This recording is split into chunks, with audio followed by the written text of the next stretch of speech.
Members, it is time to start the meeting. We've also formed a quorum, so thank you for attending today's meeting of the Public Works Subcommittee. We have items carried over from the meeting held on the 18th of April. We have got 6 items altogether. The proposal is to upgrade them to Category A.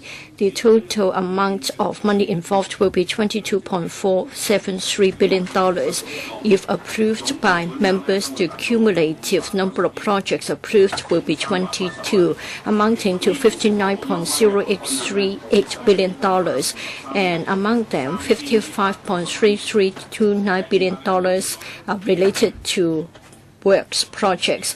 For the remaining part of this session, discounting today's 6 items, it is estimated that 24 more items would be proposed to the PWSC, and then the amount of funding involved will be $25.23 billion.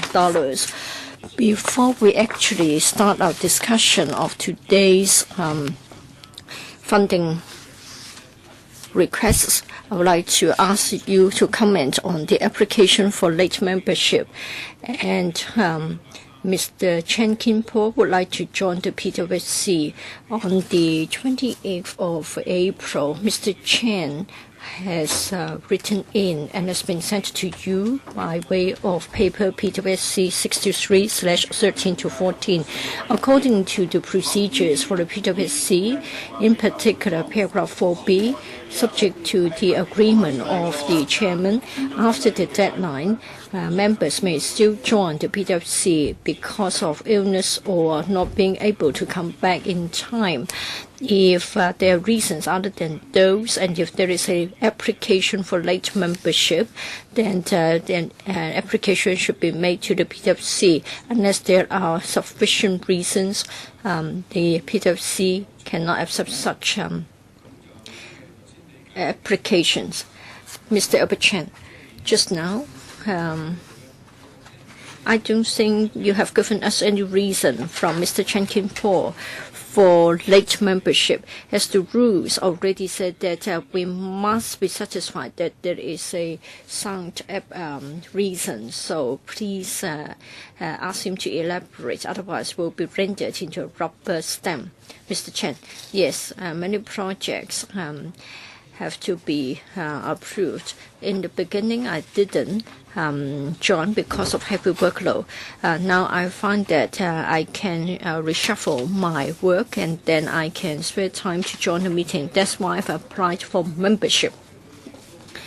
Mr. Chen, of course, members are aware of our own work schedule. If you are indisposed or if you are tied up by something very significant, or you're not in Hong Kong, then the reason will be sound.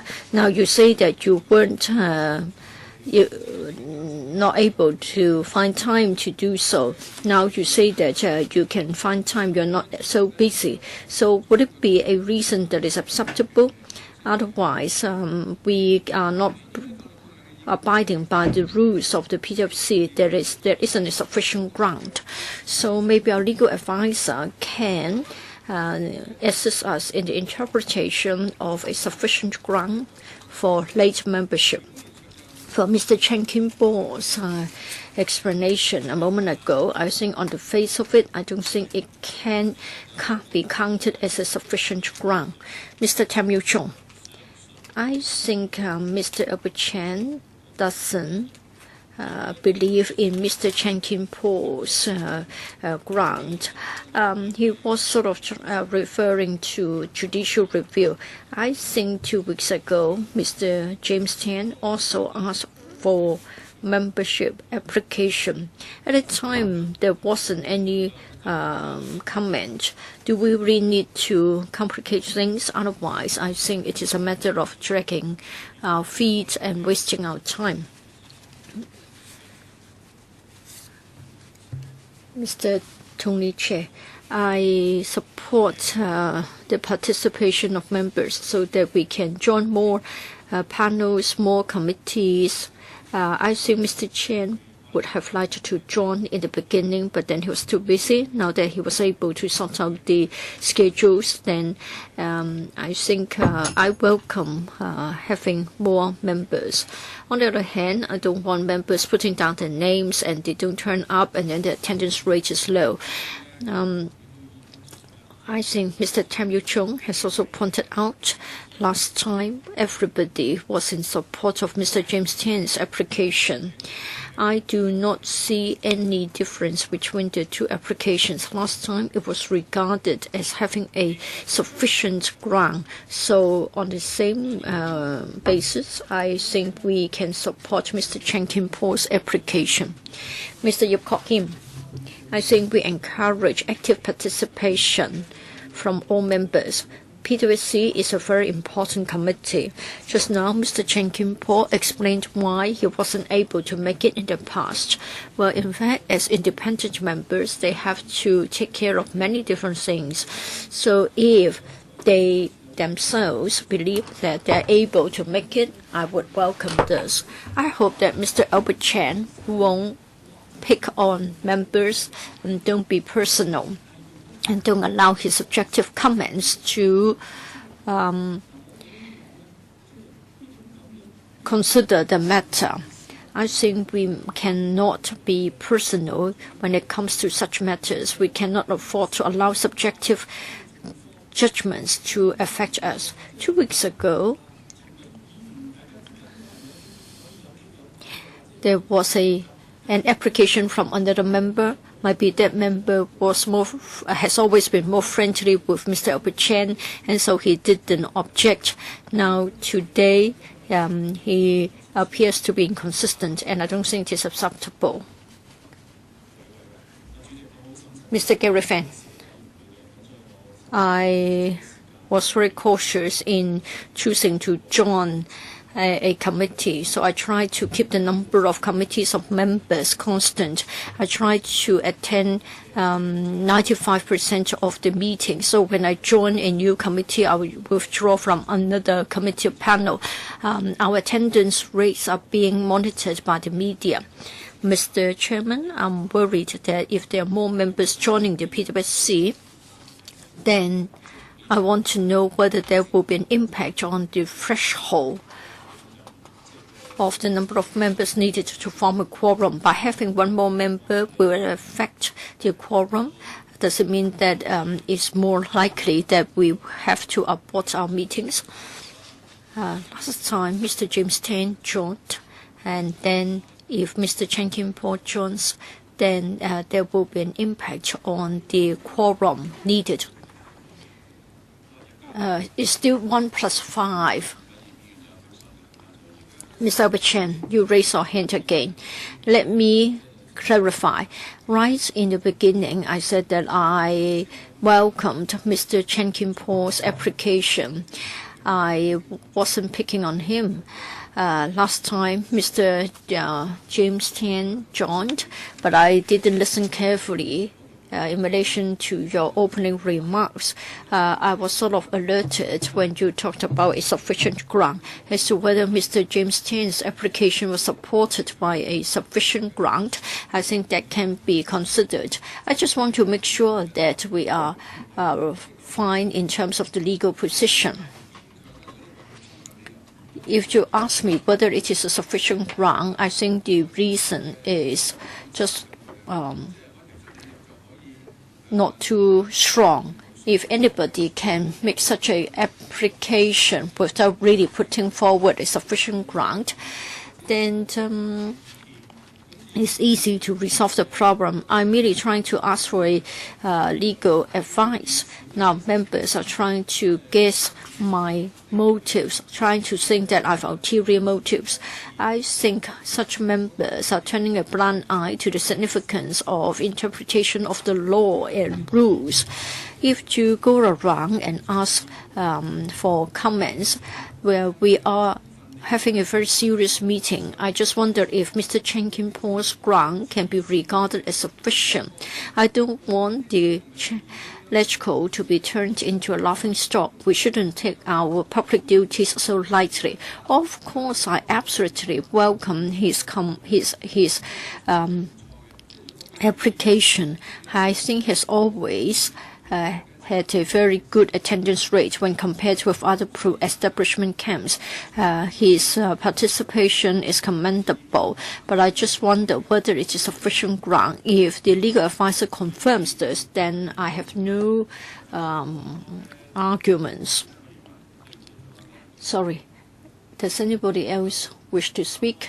Now I come to my ruling. My view is that whether the ground is sufficient or not, I think there is no absolute yardstick. So the way to handle it is to let members who are in attendance to consider the application from the member and decides whether there is sufficient ground. I think there is a mechanism to put the matter to the vote if the views are divided, and it has always been our previous practice. All right? Do we have to vote on the matter, or do you think that you have already had a sufficient discussion? If necessary, we can put the matter to the vote. If somebody would like to vote on it, I can proceed to that. But of course, if you have all spoken your mind, and in fact, Mr. Albert Chen also welcomes his joining, then I don't think we need to put the matter to the vote. Mr. Chairman, I said that I had doubts about the legal positions. It's better to have a formal voting on the matter. I won't be objecting to his application. So it is to consider whether the ground put forward is sufficient enough. So members, a show of hands, please. Those who are in favor of Mr. Chen Kin-po's application for late membership, hands up, please. Do we need to claim a division? No. We just carry out a head count. Those who are against? No one objecting. Abstention? 1, 2, 2. Please note the ground of my abstention.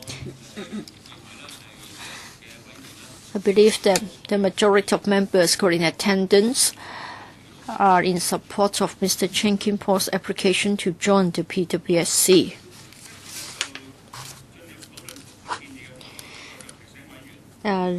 We will now discuss the funding requests. Let me remind members, if members have any direct or indirect pecuniary interest concerning today's discussion items, in accordance with Rule 83A of the Rules of Procedure, please declare the nature of the interest in advance. Please also note that for Rule 84 of the Rules of Procedure, please note the provisions concerning the voting of such matters if you have direct pecuniary interest. I'm not going to introduce the two papers under items 2 and 3. They are all related to waste treatment. So I suggest that we should take the two matters together and then they will be voted on separately. First of all, PWSC 2014-15 6164DR, which is the Southeast New Territories landfill extension. Another paper is PWSC 2014-15 7177DR, Development of Integrated Waste Management Facilities Phase 1. In attendance to answer members' questions are Mr. Wong Kam-seng, Secretary for the Environment, Ms. Christine Low, Under-Secretary for the Environment, Mr. Howard Chan, Deputy Director, EPD, Dr. Alan Chan, Assistant Director of EPD, as well as Mr. Elvis R.Y. Kwong, Assistant Director, EPD. 13 motions had been moved by members last time, and the relevant paper has already been tabled today. All the 13 motions are directly related to the agenda items.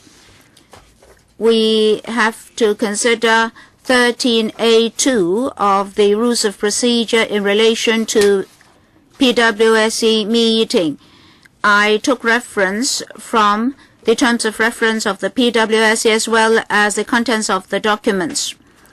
PWSC 2014-15 6 requests the Finance Committee to upgrade 164DR to Cat A at an estimated cost of $1,993 million in money of the day prices for the extension of the Southeast New Territories landfill, and the proposals have to be endorsed by the Finance Committee, the FC. Members would like to attach specific recommendations to the proposals for submission to the FC. Therefore, the motions are directly related to the agenda items.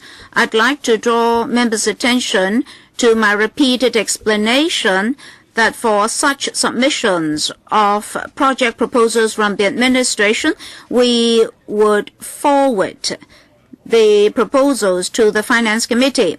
No final decision is yet to be made by the FC. The movers of the motions have not set out their intentions, but if we decide to make recommendations to the FC, these members would like to attach these specific proposals to our recommendations to the FC, so they are directly related to the agenda items. I'll handle the motions respectively after our discussions. I'll also ask members whether or not they would like to handle the motions.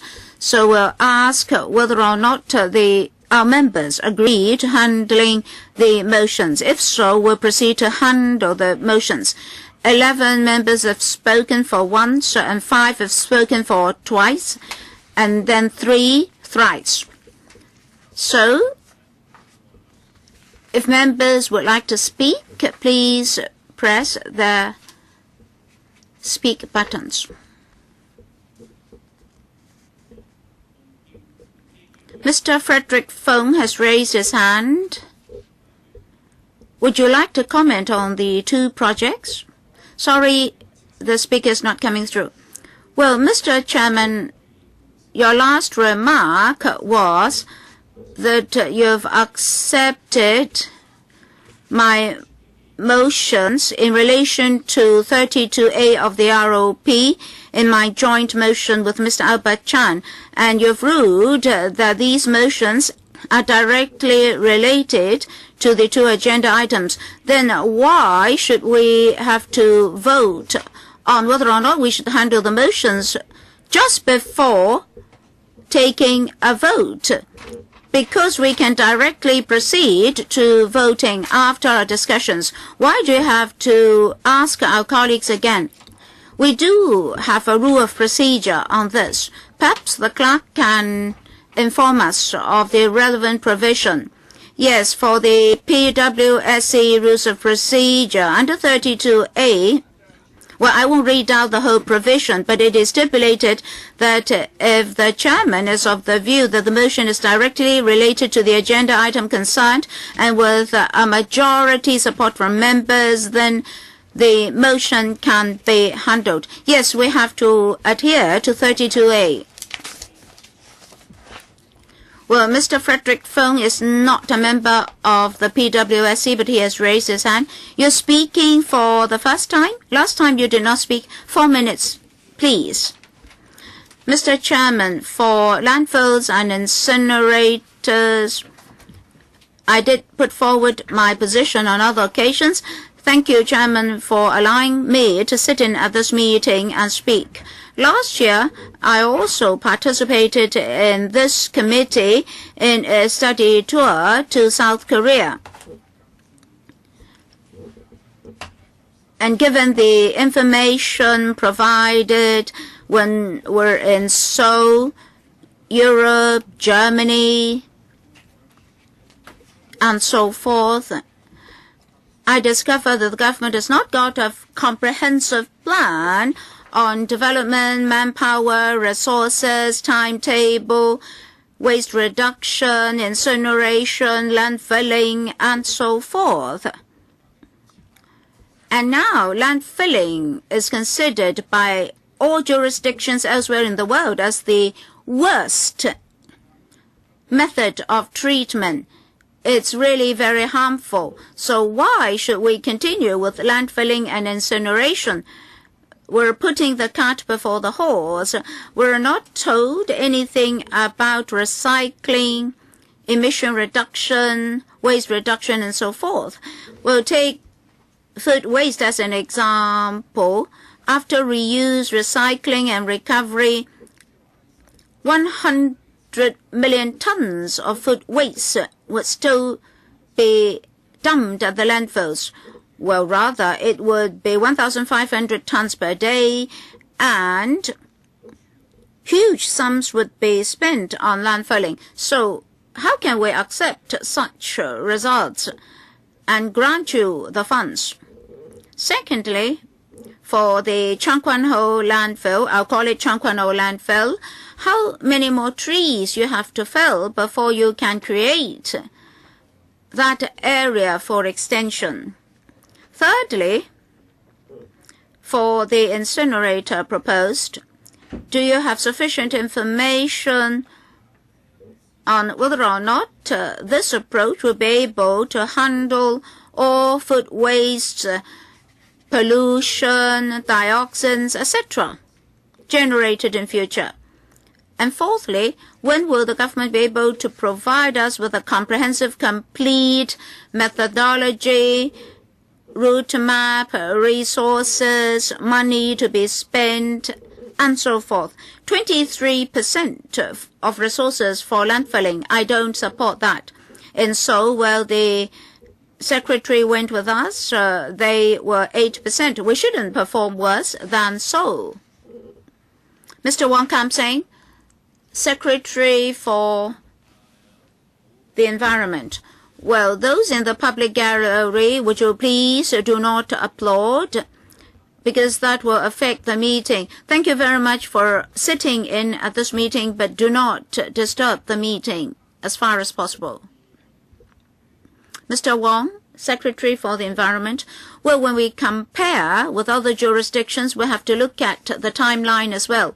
For South Korea, for Seoul, they spent 20 years on all sorts of tasks. But for Hong Kong, we're only discussing funding at the moment. For a blueprint, a route map, and a time frame, we have to look at the prevailing circumstances of Hong Kong. I think I can tell Mr. Feng that our landfills will be saturated in a few years' time. For public hygiene, how are we going to address the problems? Do councillors have any good proposals? Well, will those in the public gallery keep silence? Welcome for sitting in, but I'd also like to thank you for your cooperation. Next, Mr. Albert Chan. Thank you, Mr. Chairman. Mr. Albert Chan, you've spoken thrice. You're speaking for the fourth time. All along, our practice has been to reduce the speaking time in your case. So 2 minutes, please. Simple question. I hope the Secretary can answer. 2 weeks ago, I went with the concerned groups, the green groups, to look at the Chinese white dolphins and pompoids. And just in front of the proposed reclaimed area, 2 groups of pompoids were observed. They're rather rare animals, particularly for Hong Kong. So how will this reclamation proposal affect them? And how are we going to ensure that they will not disappear in Hong Kong? Our core values are vanishing. Will pompoids also vanish? Environment Bureau, Mr. Chairman, we've conducted a detailed study on them as well as field inspections. They emerge in a vast area. During the summer, they're to the south of Hong Kong Island, and in the winter, they move to the proposed reclaimed area. For those seasons with more appearance of pompoids, we would try to restrict the submarine activities, and will propose an appropriate buffer area to avoid affecting them. Thirdly, we'll also restrict vessel speed. Have you ever assessed how many of them will disappear after this project? Well, the activity area is very vast. Apart from the south of Hong Kong, well, will they vanish? They won't vanish. I mean vanish in this area. No, they don't just appear to the south of Hong Kong Island. Well, previously we were told that the Chinese white dolphins will not be affected. Now half of them are gone. Of course, these porpoises would not disappear from the earth, but they'll disappear in Hong Kong. Well, I think Mr. Au has already answered your question. Time's up for you. Next, Mr. Gary Fan, you're speaking for the third time. 2 minutes, please. In paragraph 7 of the paper for Southeast anti-landfill, 67% or 320 metric tons of construction and demolition waste went to the Chang Kwan O landfill. So when will the government complete its review on the fee structure of that landfill? Of course, there's room for upward adjustment. At present, $100 per metric ton. So when will the government complete that project first?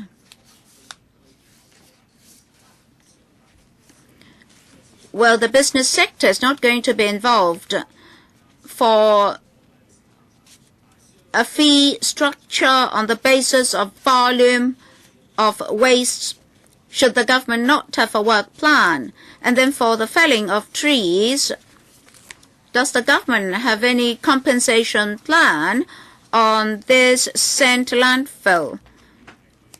That is, an approximate number of trees would be planted in that district. We're now reviewing the fee structure, the charging regime for construction and demolition waste. But of course that has to be done as part of a comprehensive study. The landfill depot, the filling material depot, the degradation processes as well as costs will be considered. When will you complete your review work? Mr. Chairman, we would like to complete the work as soon as possible. We can provide the information after the meeting. Yes, please give us the information after the meeting. Now, sorry for those in the public gallery. If you don't remain silent, if you continue to yell, I can only ask you to be excused. We welcome you to this meeting, but please do not disturb the meeting. Trees? Gary Fan? In fact, in our EIA, it's clearly stated that 14.7 hectares of land would have trees removed. As for compensation, we made it very clear that 17 hectares of woodland would be provided for the 14.7 hectares of land affected in sand landfill. You mean within the landfill? Yes. After the extension, we'll have 17 hectares of compensation, and there'll be 20 hectares more in 20.6.6 in that paragraph. We've made that very clear. Dr. Kenneth Chan, Mr. Chairman, table today is a document dated the 2nd of May. That's from the Director of Environmental Protection, setting out some supplementary information after the last meeting. After reading the document, I was very unhappy because right from the very beginning it said that although at the discussion of the meeting, the FEHD and the SWD were invited to attend, but then they did not attend.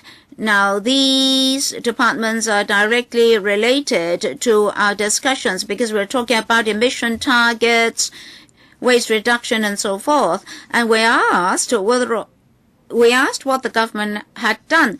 And of course, government departments should attend to directly receive our questions. So I'm disappointed by this answer.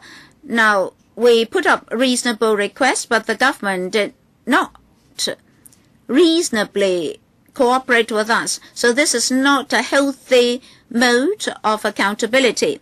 And in that document, something is missing. Earlier on, the Sen went to Tuen Mun and have a meeting with the Tuen Mun District Council members. We weren't personally present, so we could only learn from the media that the meeting was not conducted in a very friendly manner. There wasn't a quorum, and some members walked out to protest, though they continued with the meeting. Now, Secretary, you were present at the Tuen Mun District Council gathering. Do you think that you had the support of Tuen Mun in relation to the extension of the landfill? Mr. Kenneth Chen, we aren't actually talking about the extension of that landfill, but still I would like to give the floor to the Secretary. Mr. Chairman, I think on that day, Tuen Mun District Council members would like to get more information, so they asked for a paper for supplementary information. So far, I haven't received any members indicating they wish to speak. Albert Chen, Gary Fan, Fernando Zhang. Dr. Fernando Zhang, you spoke twice, so this is your third time, 2 minutes. Thank you, Mr. Chairman. Last time I asked this point. That is when the scent will be full. I think different ideas have been given.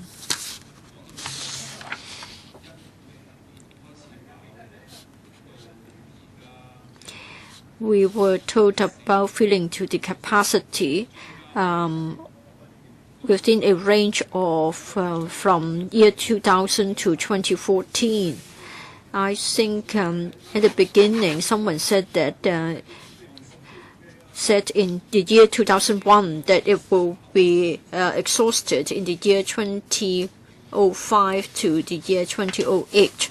As to when it will reach its capacity will have a lot to do with our decision to extend it or to expand it anywhere. I don't know why every time there have been a shift in the year of reaching the capacity. I think in the past, Mr. Wit Yao said that it was supposed to reach its capacity in 2013. Now we're year 2014 and we're told that it will be reaching the capacity in 2014. Now you are sort of shifting the year all the time. On what basis have you made such an estimate? Is it a matter of making a mistake in the estimation, or whether it is a strategic revision? That is, when you try to do something, then you will try to use a deadline to press us and help you to promote the proposal to extend the landfill. I think it's a matter of the credibility of the Bureau and the department. So had you been scientific? I think earlier on you tried to respond to the reports saying that the deadline has been shifted all the time. Your time is up. Let me remind the members of the public in the gathering once again, please don't clap your hands, don't yell. We welcome your attendance, but please observe our rules. Dr. Chen, we have to make revisions all the time. In May 2013, when we submitted a paper to the Yale panel in Annex A to that paper, we've made it clear that the remaining capacity of the sand is 8 million cubic meters. So it was on the basis of end of 2011. In this year, in Annex A to our paper to the panel, we have said that the remaining capacity as of end of 2012, it was 7 million cubic meters. Now, towards end of 2013, the remaining capacity was 5.4 million cubic meters. So every year, in the past 3 years in a row, the landfill in Changkwon O received 1.9 million cubic meters.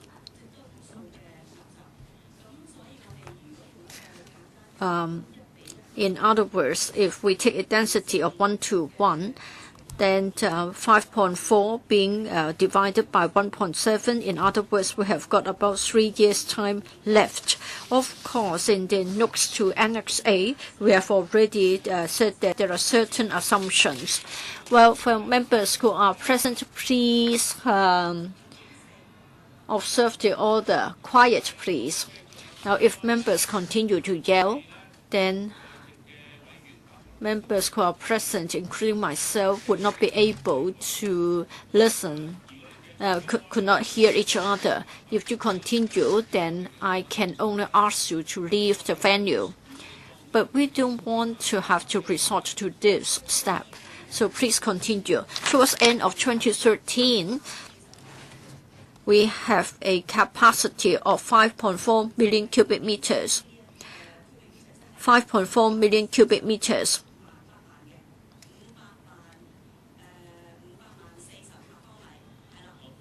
5.4 million cubic meters, and you divide that by 1.7 million, then it is about 3 years' time. Mr. Chairman, does it mean that it would only be reaching its capacity in the year 2016?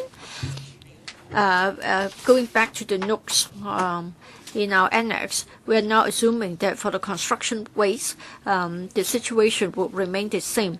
We can see that for construction waste, we have seen a slight increase over the years because of the infrastructural projects. As to the municipal solid waste, our assumption is 2.5%. Judging from the previous years, I think the rate of increase hasn't been 2.5 as assumed, but 4%. It varies from one year to another year, and so when it comes to such estimates, we have to be prudent. Frederick Fung, sorry, you have already exceeded your time limit. You want to know about the year in which the capacity will be reached. The year. End of the year 2015 is stated in our paper. Frederick Fung, second time, 3 minutes. Sorry. Members of the public who are in the gallery, you can't yell like that. You are disrupting the meeting. I have no choice but to follow the rules of the LegCo. Let me say this once again. We welcome and we thank you for sitting in, but please do not disturb our meeting. You have your own views, but please do not yell in this way. Frederick Fung. Fernando Zheng also referred to a number of figures. I read such figures. I think we have been given different years, 2007, 2011, etc., etc. So it seems that there is deferment all the time, like the case of the express rail line. But then the deferment is the year in which the capacity is reached. I don't know when you are telling the truth.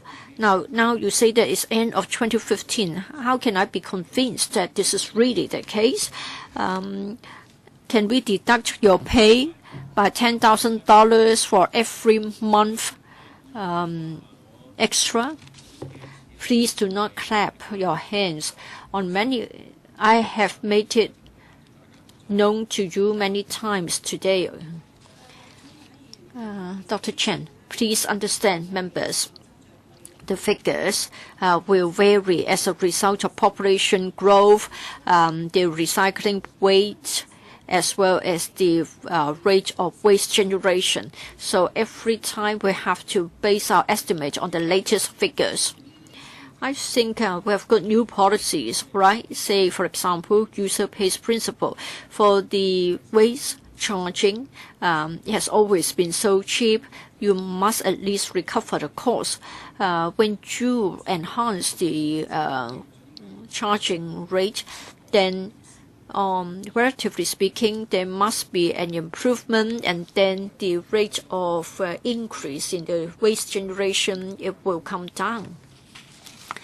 Mr. Chairman, through different ways, we are having about 95% of the construction waste not reaching the landfill. So we have got the figures.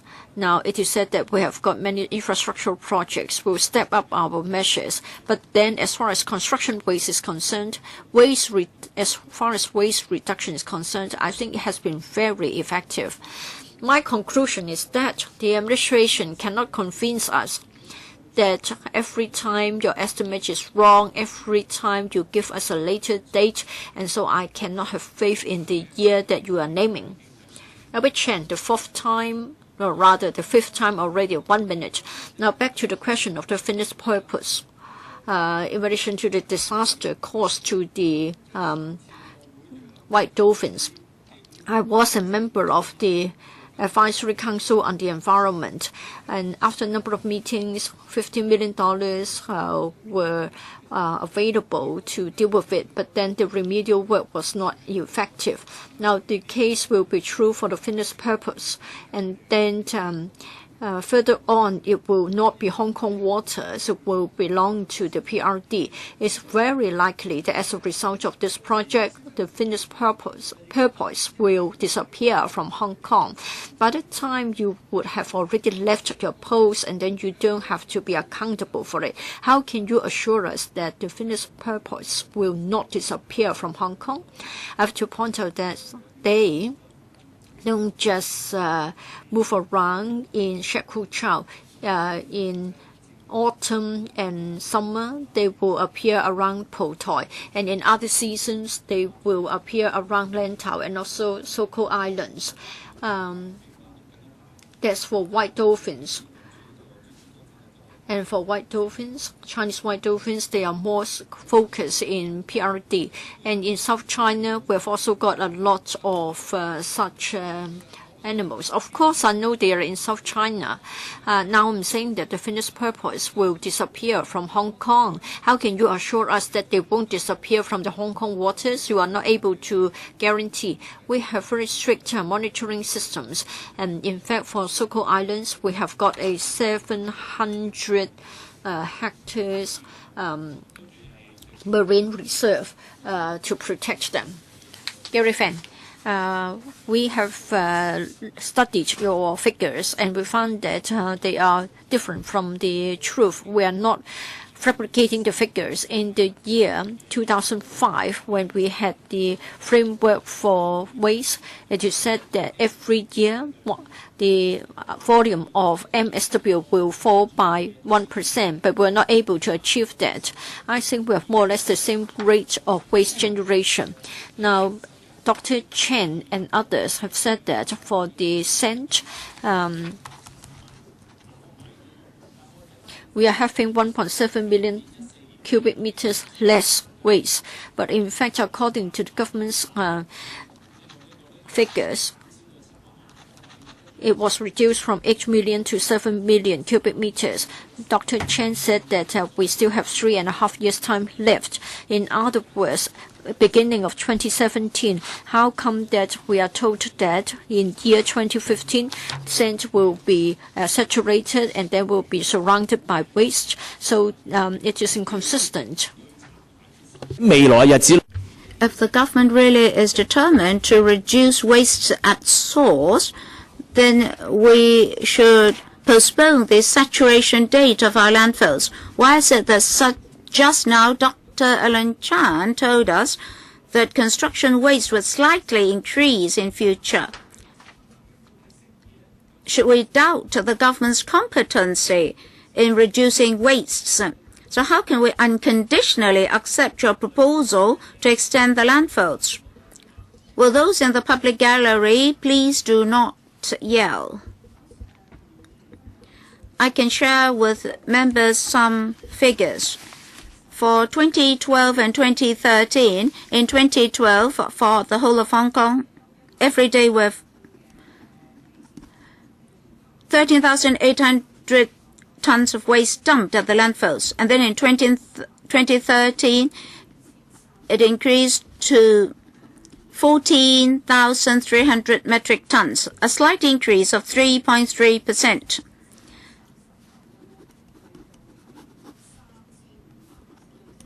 That means for the daily dumping rate is 3,439 tons in 2012, increasing to 3,590 tons in 2013. A slight increase in 4.4% for municipal wastes. So both construction waste and municipal waste are slightly increasing. So if we do not do something, or if we had not done something like other cities, we would have seen an even worse scenario. Members should understand that for such projections, we have to continuously monitor how much waste are generated and how much are dumped at landfills.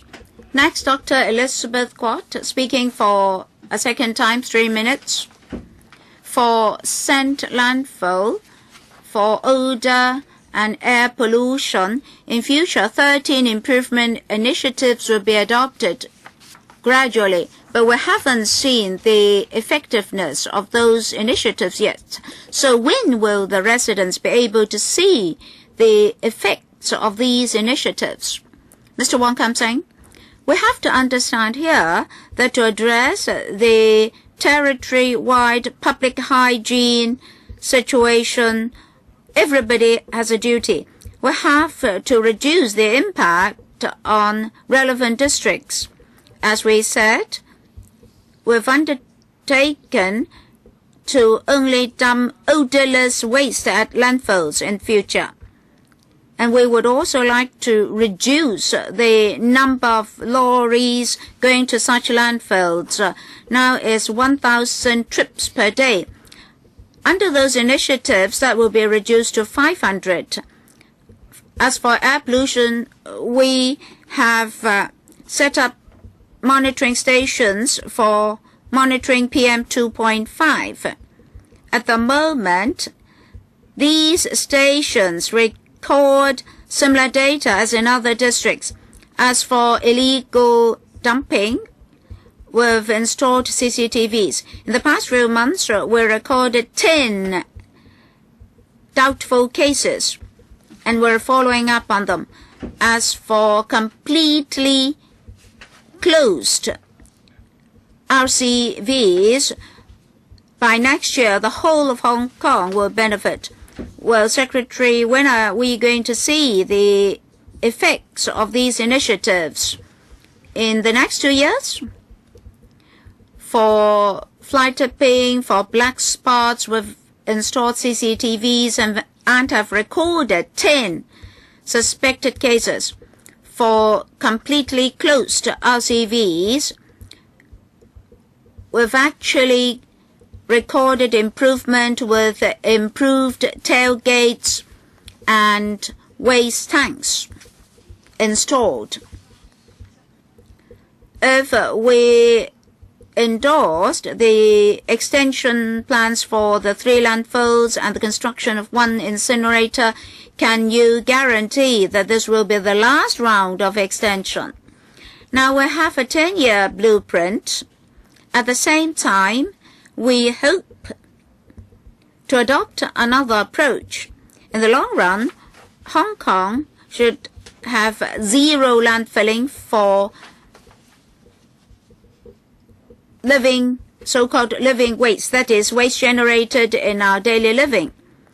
So we would like to realize that target. In the long run, we would like to reduce our reliance on landfilling in disposing waste. So every day we would like to reduce the daily load. Well, for many times I've appealed to those in the public gallery that they should keep silence and not to affect the proceedings of the meeting. If the situation cannot be controlled, I have no alternative but to invite you to leave the venue. That is what I have to do as the chairman. I do not want to resort to that approach. So please keep silence and don't disturb the meeting. If there's another occurrence, I have no alternative because I have issued warnings repeatedly already. Mr. James Tan, speaking for a second time, 3 minutes. What do you mean by second time? Carried forward from the last meeting? Yes, 3 minutes. Mr. Chairman, in the Environmental Affairs panel, the Liberal Party only had one representative. And here, I'd like to thank you for accepting me as a member. So in the PWSC, we have 2 members. In the Finance Committee, we have 5 members.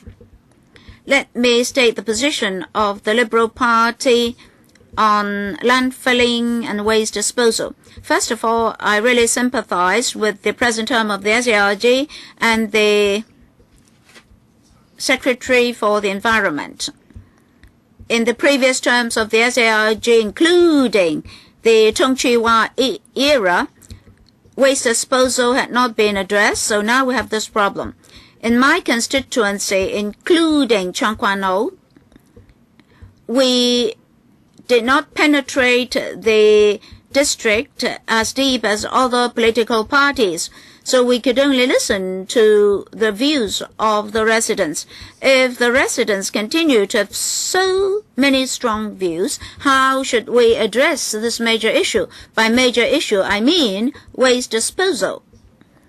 On the basis of what I just said, the Liberal Party can only support its constituency. That is, if the government fails to convince our constituents, then the Liberal Party can only oppose the proposal. Well, Mr. Chairman, can you ask them to remain silent? Because time is very limited for me, I'd like to move on to incineration. It's not just an appeal from me. Just now, even the Speaker, Mr. James Tan, appealed to you to keep silence. The chairman has to discharge his duties. I've repeatedly appealed to you and warned you. Now, this speaking note is not invented by me. We have staff members here. Our final result is to invite those involved to leave. Of course, we welcome you to this meeting, but if you continue to disturb this meeting, I can only observe the instruction in the chairman's note, speaking note, and invite you to leave the venue.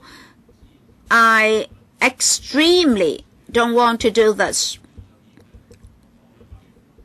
Here, some members also asked me to maintain order. Mr. Tian? I'm speaking. Yes, please continue. Mr. Chairman, I very much support your remarks just now. I'd like to move on to incineration. Can this term of the SARG consider the issue from a long-term point of view? We cannot continue like this. You went to a lot of jurisdictions elsewhere in the world. You say we're big, but are we bigger than Tokyo? They can solve their problems. They have incinerators. They don't resort to landfilling very casually. In the past, we even pass our waste to the mainland. If you don't solve the problem in this term, next term, they will see 3 extended landfills and 1 incinerator.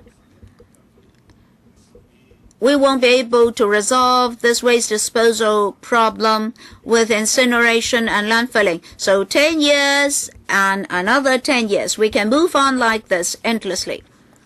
Yes, site selection is problematic, but for the Liberal Party, you can consider incineration.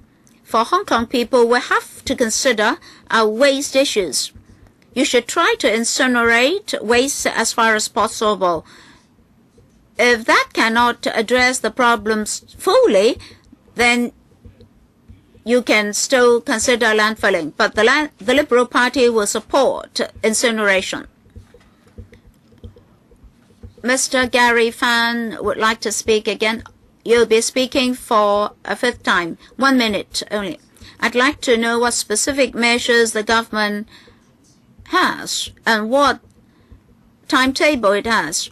Previously, 6 green groups jointly wrote to the government and went to the public hearings of the LegCo. They had also sought an injunction in relation to waste segregation. That is, the determination of the government has to be indicated in the blueprint by way of recovery, recycling, and reuse instead of landfilling. So I'd like to know the timetable, when the initiatives would be implemented, and we'd like to know a route map. For the fund on waste recovery, we would like to come back in a couple of months' time. After exchanging views with the green groups, we slightly explained the situation to them. Mr. Chan Han Pan, you're speaking for a second time, 3 minutes. For the first time only, Chairman. Well, the rounds have been carried forward from the last meeting. I'd like to ask about the 480 million units of electricity. Why can't you share it with Changchao residents? Why you have to sell the volume of electricity? The residents don't see your incinerator. That's what you said. You said many jurisdictions have done so. They won't pose problems. They can be used. So for the 480 million units of electricity, we would like you to reconsider it. In other jurisdictions, in the incinerators, they will have a facility for another round of segregation and recovery. They even have automatic machines to segregate and recover waste, even at the incinerator, just before incineration. So will you do so to further reduce our waste? That is, you have to show your sincerity. That is, you're not incinerating everything. And then in paragraph G, you tell us that you have monitoring systems on the island or only in the peripheral areas of the incinerator. Who will answer this? Mr. Au? Mr. Chairman, concerning electricity, we took reference from overseas models. It is not very common to plow back the resources to the public. Rather, the funds will be used for constructing facilities.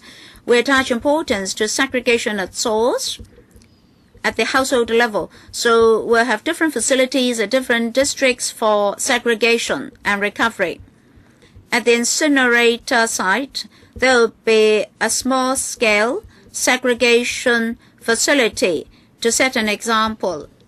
In the long run, we'll consider whether it is necessary to have mechanic segregation at each district.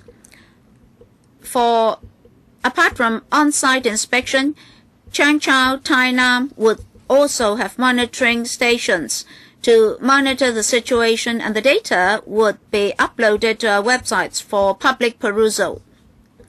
Mr. Chairman, I still have a question. For automatic segregation and recovery facilities, they involve only very primary technology. So why can't we have a facility at the site of the incinerator for segregation and recovery to show your sincerity, to show that you recover waste as far as possible? In the years 2002 to 2005, we did consider the possibility of having a mechanical sorting facility. It will take up a lot of land. Land is scarce in Hong Kong. and the effectiveness is lower than that of an incinerator. So for the time being, it's difficult to have a large-scale mechanical sorting facility. But in the long term, we will explore the feasibility again. Your time is up. Next, Fernando Zhang, Gary Fan. Mr. Fan, two other members would like to speak, and they've spoken for fewer times, so you will be at the end of the queue. So the fourth time for the two gentlemen, 2 minutes each. Kenneth Chen, or rather Dr. Fernando Zhang first. Mr. Chairman, thank you. In the paper, the administration has said that the latest target is to reduce the waste by 40% per person to be reached in the year 2022. In the past, the administration has published a lot of documents. Say, for example, in year 2005, the framework for municipal solid waste. But today, irrespective of the slogans of the government, like reducing waste at source, recycling and reuse, etc., I think little has been done and at a very slow pace. Now, at the beginning of this year, the EPD issued a paper on monitoring of the recycling of MSW. I think it has been found that there has been an exaggeration in relation to the recovery rate. In year 2011, it was said that as much as 70% of the plastic waste was recovered. It is just unbelievable. The industry told us that it would probably be at most be 20%. It's been admitted that there's been over-reporting. Now, for such a recovery rate, in the year 2022, you think that we can reach 55%. Can you really reach it for your over-reporting and for your ambitious targets? I just think you have to convince us that we can really reach such targets. Who will answer the question? A brief reply. First of all, we are serious towards such problems. So for the recovery rate, we got a consultant to study the matter so that the rates reported will be closer to the reality. We have a number of recycling measures to be launched so as to enhance the rates of recovery. And then every year we will announce the figures in a very transparent manner. We hope that we can join hands to reduce waste. Mr. Chen Hanpan, for the third time, 2 minutes. Let me ask this question again. The Bureau, would you like to give a solemn pledge that is for that automatic waste sorting facility? I think you really have to find a site to build it. You have to consider it seriously rather than just giving us a very vague statement. Who will give an answer? Myself and the Secretary has already said that in this year we're going to have a long-term plan for waste treatment. We'll have a study for such a long-term plan for waste treatment. I'm sure such a mechanical sorting facility will be included in our study. Next, Kenneth Chen, for the fourth time, 2 minutes. Thank you, Mr. Chairman. Thank you for allowing me to follow up on the Tuen Mun facility. Yes, you're right. Strictly speaking, this is not about the facility in Tuen Mun. But then faced with the problem of municipal solid waste, it is a very broad issue. Yes, the extension of the wind has been endorsed, but then it has yet to go to the FC. So we have to remind ourselves in a form of collective memory. We mustn't just walk away from the issue. Otherwise, we'll be acting like the administration and we would not be honoring our pledges. Now, the Sen has said that the Tuen Mun councillors were merely asking for additional information. I think this is not the case. They were frustrated, and I don't think we should let the matter go off lightly. You can't be grand in your slogans, and yet you didn't treat the matter seriously. Now we have got 6 more draconian measures concerning waste reduction. It has been said that the administration is not being rational. Well, today they met with us and we received submissions from them. They are really worried that if we just let them off easily, then the administration will sort of become complacent and then they won't take the matter seriously. So the 4 green groups would like to impress this upon us. I've only got 2 minutes. I don't think that I can get any further solemn pledge or a firm timetable in 2 minutes' time in relation to the 6 draconian measures put forward by the various green groups. So the Civic Party will still be opposing to the projects. Those who are in the public gallery, I think you have been very cooperative in the last moment. So I hope that whether you agree with or disagree with any particular statements, don't make noises to indicate your position. Let me repeat this once again. I have warned you, I've advised you many times, if you choose not to cooperate, I have to do I have to send you away, but it will be regrettable and I find it reluctant to do so. You have been cooperative for a period of time, so please make sure that you continue to do so that whoever is speaking can speak without being interrupted. Elizabeth Court for the 3rd time. Question for Sen. For the 2 projects here, extension of Sint and also the incinerator, if they are not approved by us, what is the political consequences? Do you have a plan B? Secretary. Thank you, Mr. Chairman. Thank you, Dr. Quat, for this question. A very good question. I do understand that in Hong Kong and elsewhere, whenever we launch such projects, then there will be different views and there may be opposition. But so far, I don't think that you have pointed out a solution to act as a way out. Without such facilities, how can we be sure of our public hygiene? I think this is a clear question. All over the world, we have been visiting different places, and we must have such end use.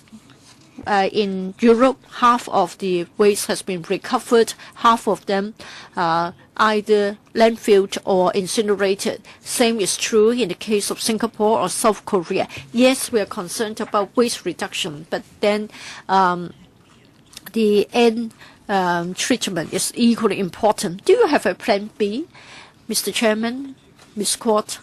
I think you know that for infrastructural facilities like this, it takes time to plan, tender, and construct them. Our blueprint is clear. Now we have got a 10-year blueprint, 1+3, 1 incinerator plus 3 landfills. We have had long-term planning before we come to this step, and then we want to carry out the projects. Any other proposals cannot really catch up the time needed.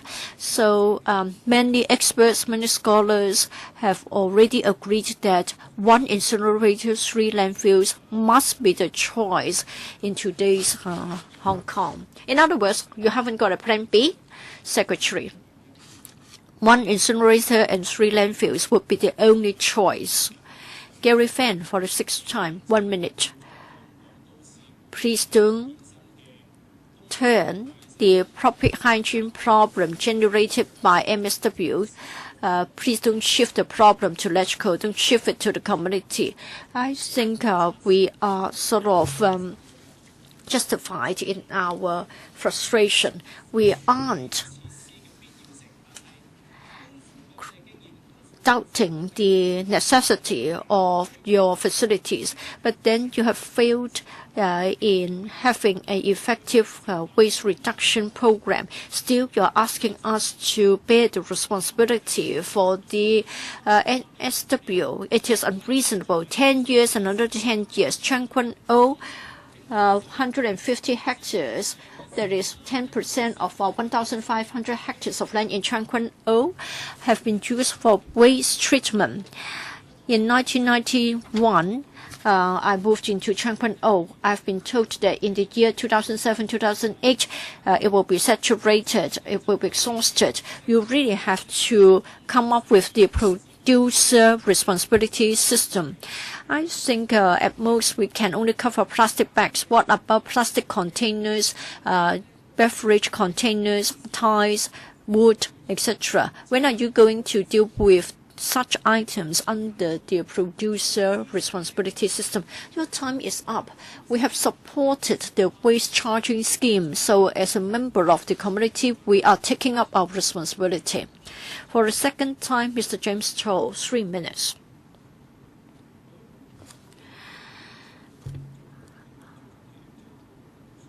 For the distance with the Hailing Chow Drug Treatment Center, what is the nearest distance?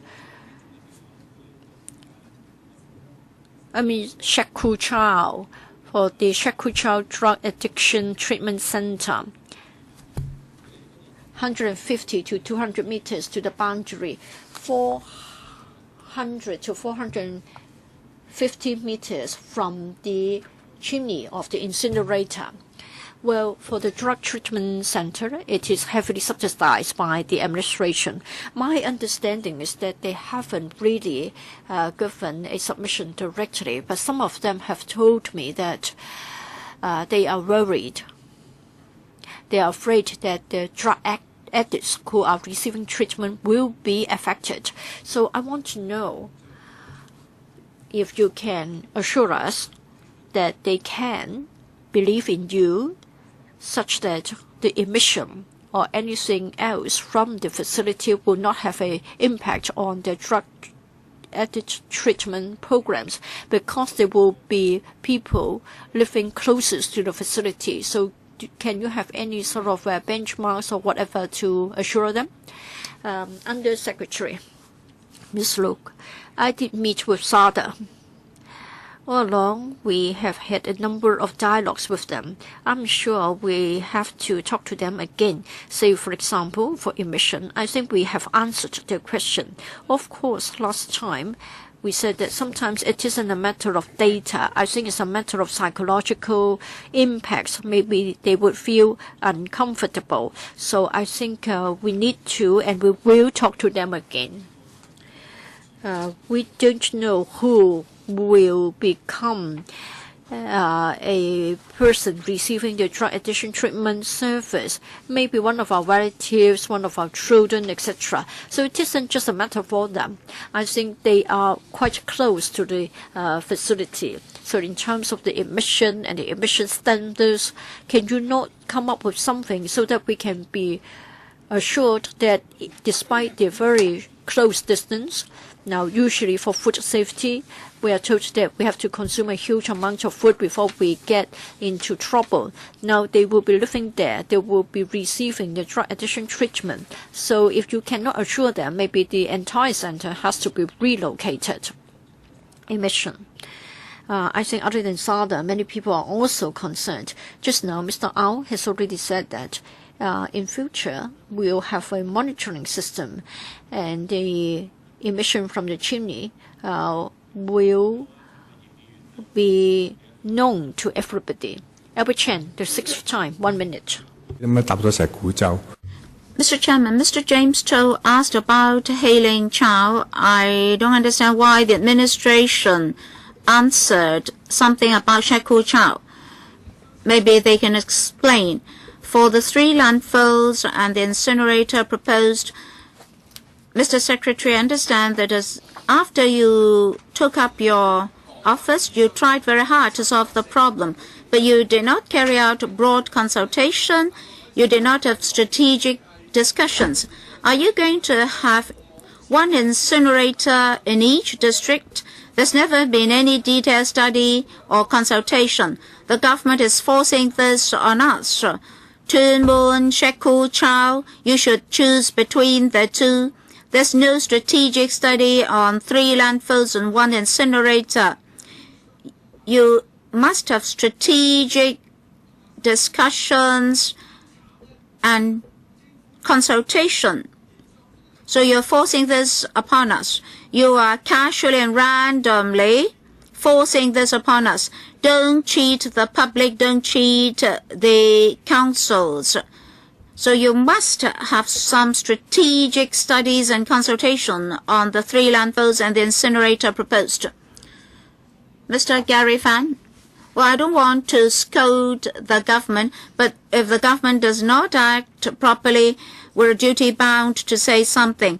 As for our inquiries, I'd like the administration to give us some answers. For the eco-productivity responsibility scheme, are you going to extend your effort to wooden materials, tires, plastics, etc., etc.? Secretary, Mr. Chairman, for waste reduction, the most effective and macro strategy is to impose a charging regime on municipal solid wastes on the basis of volume of waste. So I'd like to have councillor support. The eco-product responsibility scheme has its role to play. For plastic bags, thanks to the support from the Ledge Code, will be implemented in April next year. As for the waste electronic materials, we'll seek funding later. As for glass, we have a very clear blueprint, and then our blueprint is very clear. Oh, I know, but what about your timetable? After implementation, if your proposals prove to be effective, that is, before 2017, when the central landfill is saturated, if these initiatives have proved to be effective, then you may not need to come to LegCo for extension funding for the landfills. Well, I think we all understand that these initiatives will take time. For example, the expansion of the eco-productivity responsibility scheme, we've completed the legislative process, which took a year. So, if we are to extend these to other waste, it will take years. But the residual lifespan of our landfill is limited. But if you know that there's limited time, you should come to us. It's not that we're dragging your feet. Whether or not you're satisfied with the Bureau's answer, time's up. Now, I have to handle the motions moved by members. Oh, who else? Dr. Fernando Cha, you're speaking for the 5th time. 1 minute. You mentioned the recycling rates. That's really very problematic. That includes the recovery rate for plastics. So if a certain aspect is problematic, leading to an overall problem, then you have to address it. Your latest target is that by 2022, the recovery rate will rise to 55%. But how do you calculate the present recovery rate?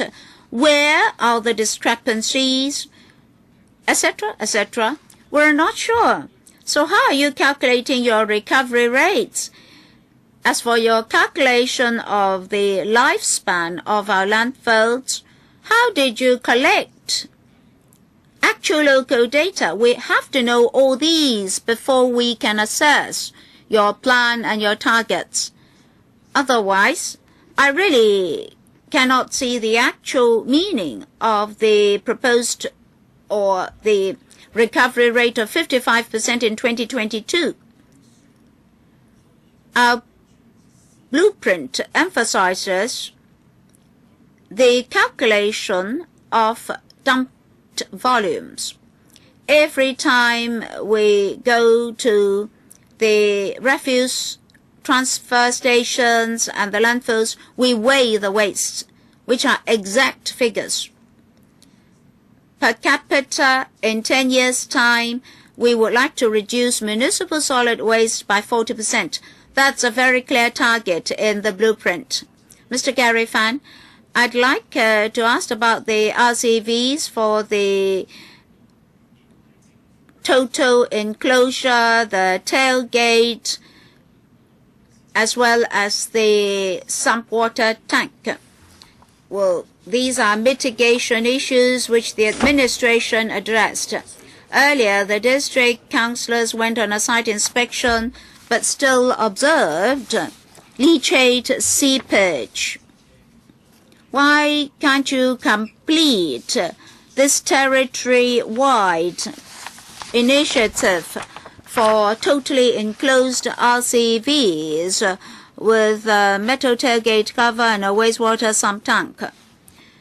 Dr. Chan, we obtained $18 million from the LegCo in November last year. So with cash support, we've succeeded in retrofitting 90 RCVs and 70 are being retrofitted. There are about 530 compressor RCVs. 245 have got the installations, 155 belonging to the government. About 200 in the private sector have not yet been retrofitted. We're continuously liaising with industry in the hope that the installation can be completed as soon as possible. The funding will expire by the 30th of September this year, so we would like the industry to come forward as soon as possible. Mr. Albert Chan or Dr. Fernando Chan, well, per capita-wise, the reduction will be 40% in 10 years. But in the past few years, there's a slight increase in construction and demolition wastes. But overall speaking, are our wastes increasing? We have the XRL, the Hong Kong, Zhuhai, Macau Bridge with all sorts of development projects. And this artificial island is being constructed at the control points at the Lantang.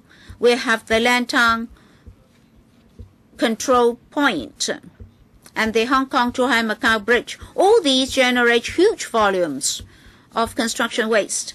In the next decade, will our overall wastes increase or decrease? Dr. Chan, brief answer, please. You mean volume dumped? At the moment, the overall volume dumped will be decreasing.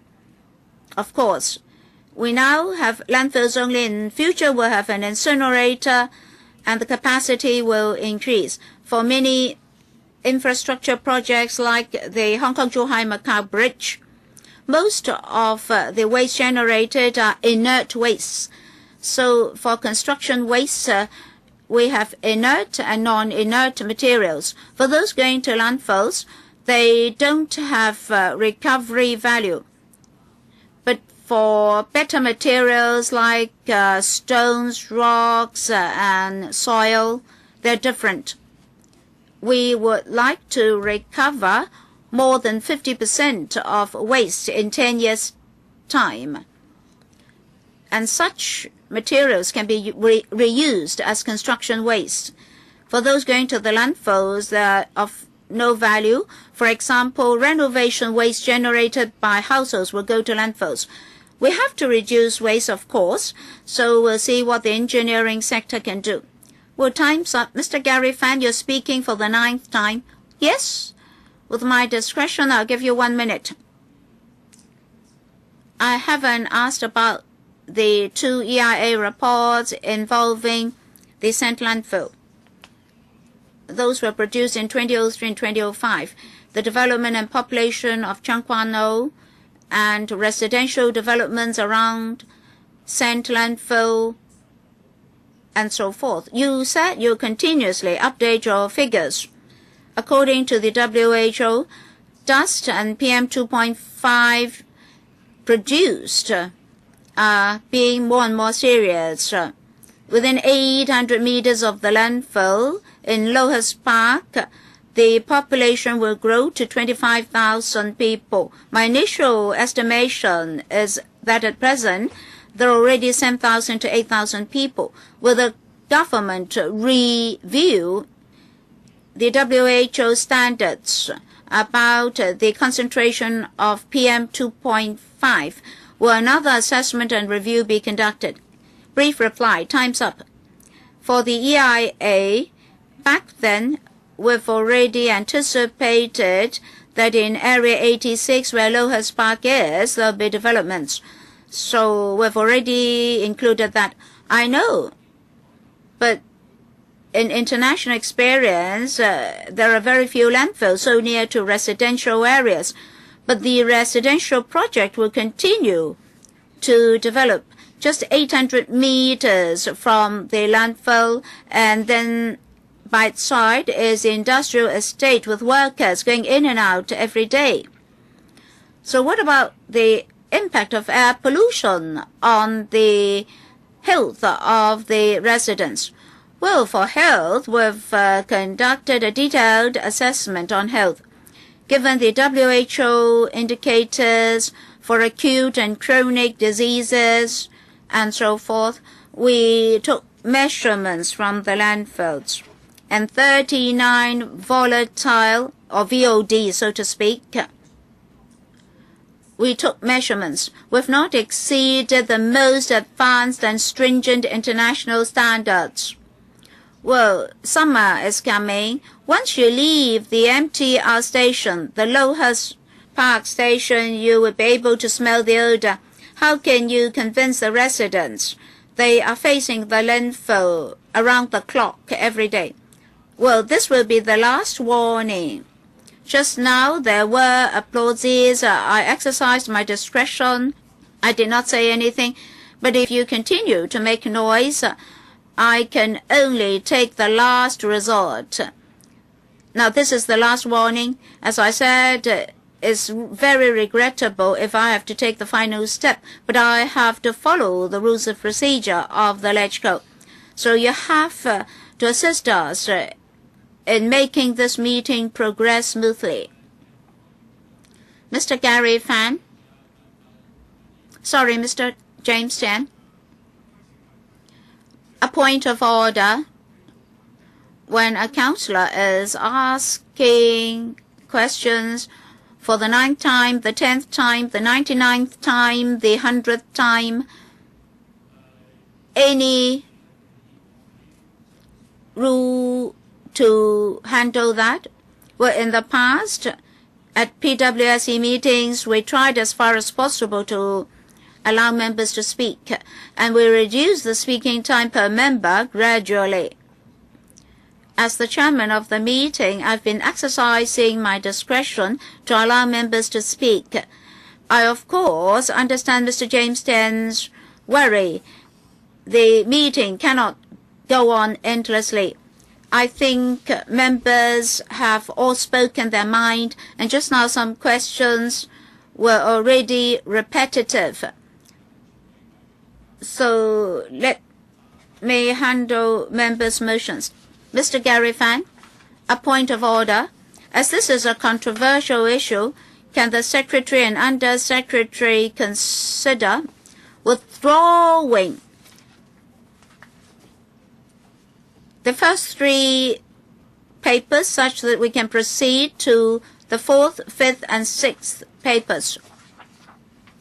Your opinion is clear. Let the Secretary answer. Mr. Chairman, this issue of landfilling and incineration is very important to the Hong Kong public, so we must not postpone the discussion. All right, I have to handle members' motions. As I said, all the 13 motions are directly related to the discussion items. And at the early stage of this meeting, I explained my viewpoint.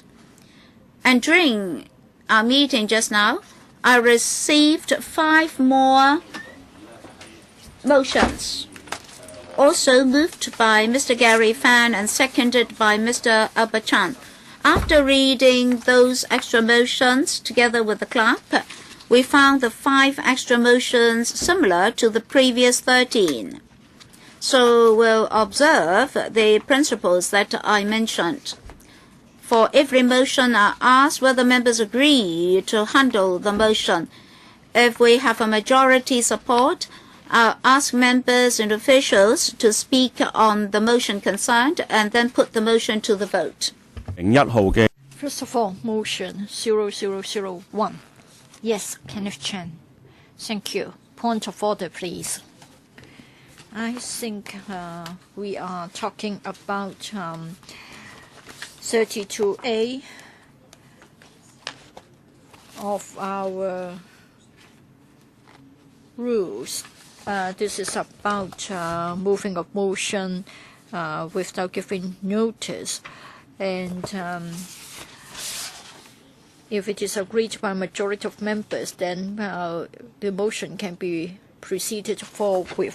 What is meant by without notice? We haven't got any mechanism to give notice, so of course they are without notice.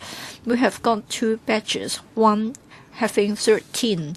They are already with us, and I think they were proposed last time. So for the 13 of them, they are already known to us. Another 4 just tabled 5. 5 of them have been tabled, so they sort of emerged only today. For today, I have already read the 13 motions tabled last time. So are they still in the category of without giving notice? Kenneth Chan, for today's meeting, it is an extension of the last meeting. So let's deal with the motions. First of all, motion 001. This one has been proposed by Gary Fan. Yes, Gary Fan. I think Kenneth Chan's question is a substantive question.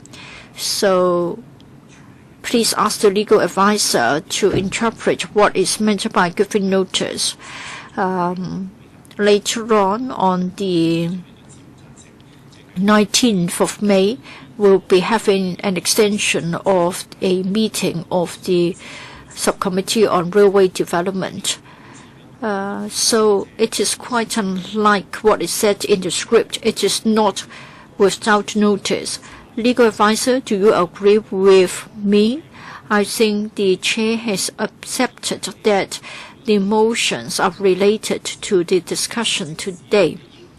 So even if the administration would like us to endorse the 1 incinerator plus 3 landfills, I don't think it should be unconditional before it goes to the FC. I've already explained that this is an extension of the previous day's meeting, and that's why when we talk about the sequence of speaking, the number of time spoken as well as the time limits, we have counted both meetings as a single meeting. So I don't think for today's 13 motions, you can't change the nature of the motions by saying that even though they were moved without notice last time, they should be regarded as having been sort of moved with notice.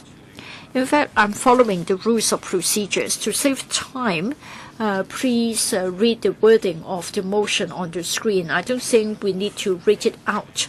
Now I would like to put the matter to the vote. That is, this committee agrees to deal with motion 1 moved by Fan Kok Wai, Gary Fan, in accordance with Rule 32A of the Rules of Procedure of the PWSC. Mr. Chairman, in a moment I'm going to claim division. I think last time we had to ring the bell and we gave a minute's time, and then in that minute's time the member involved could use the time to read out the wording of the motion. It won't be taking up extra time of the meeting.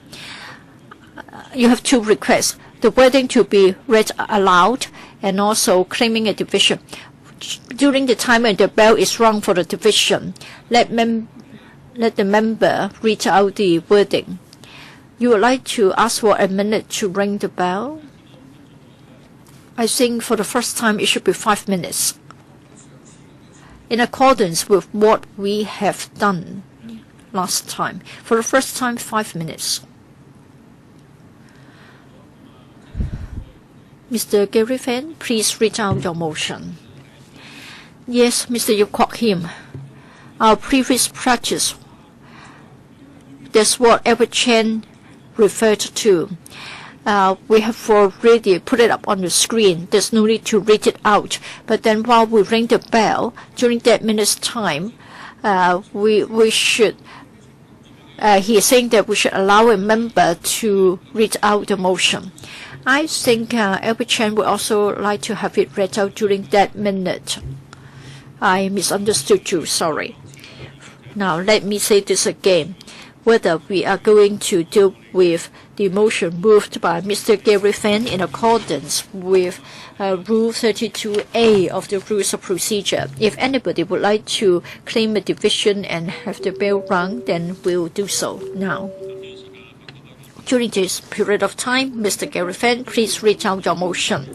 Yes, I, Gary Fan, proposes, and Mr. Albert Chan seconds, that is in accordance with Rule 32A of the Rules of Procedure of the PWSC. I urge the administration to implement an injunction in relation to the landfill first, that is to ban the sorted materials to be sent to the landfill before extending the Southeast New Territories landfill.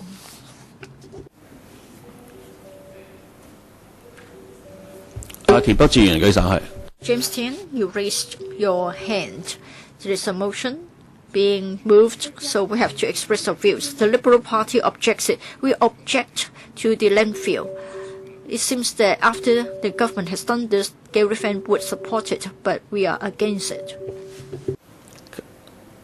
Let me say this again. This is about whether to handle it rather than whether we agree to it.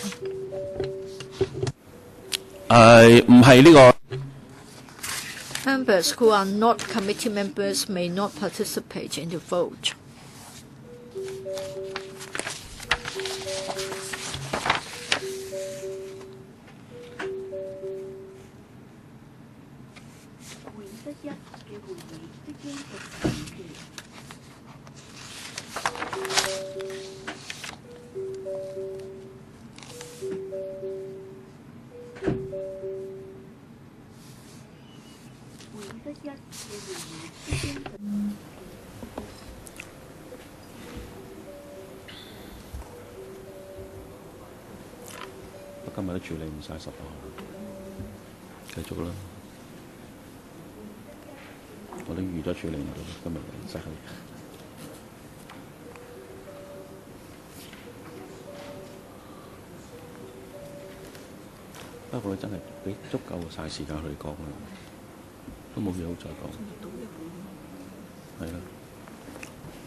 想遞啲多啲上嚟。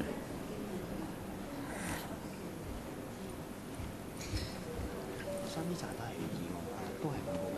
係。咁我俾你睇先。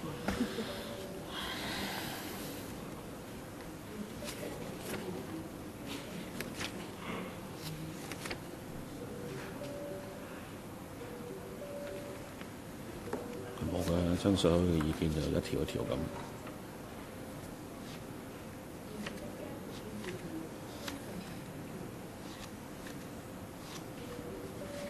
但呢個又重複喎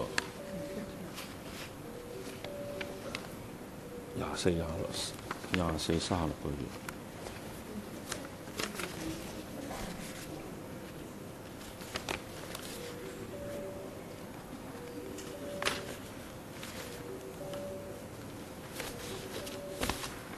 其中有兩個就係嗰個時序1年、2年、3年，算啦，唔再決住。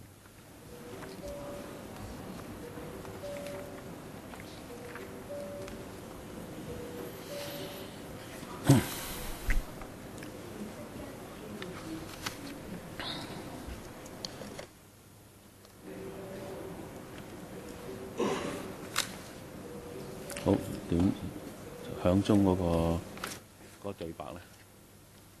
響鐘嗰個對白。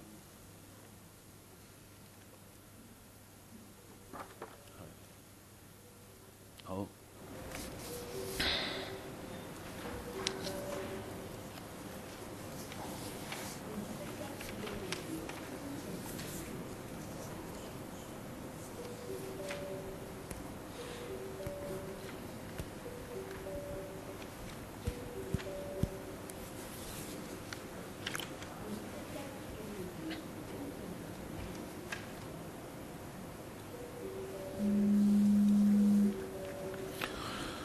好，而家開始表決，請。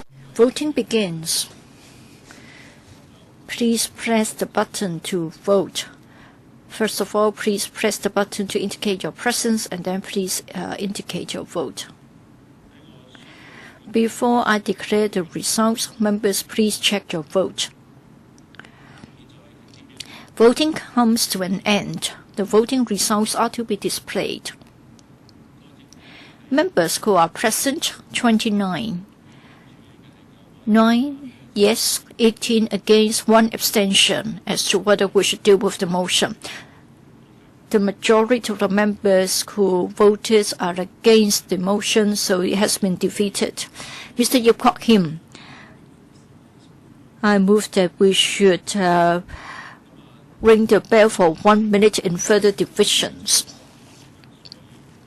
Mr. Yip Kok Kim would like to reduce the duration of ringing the bell to 1 minute in the case of further divisions. So I put the matter to the vote. That is Mr. Yip's motion. Does any member wish to speak? Mr. Chairman, I think it is a serious matter. I think since we have started the joint debate of the 2 items, and have them to be separately voted on, but I have never thought that this is the right arrangement. We would like to get undertakings from the administration before we go ahead. I think it is a serious matter.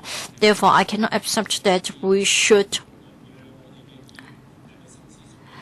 accede to the request. I think we should be allowed time, sufficient time, to consider the matter seriously before we vote on it.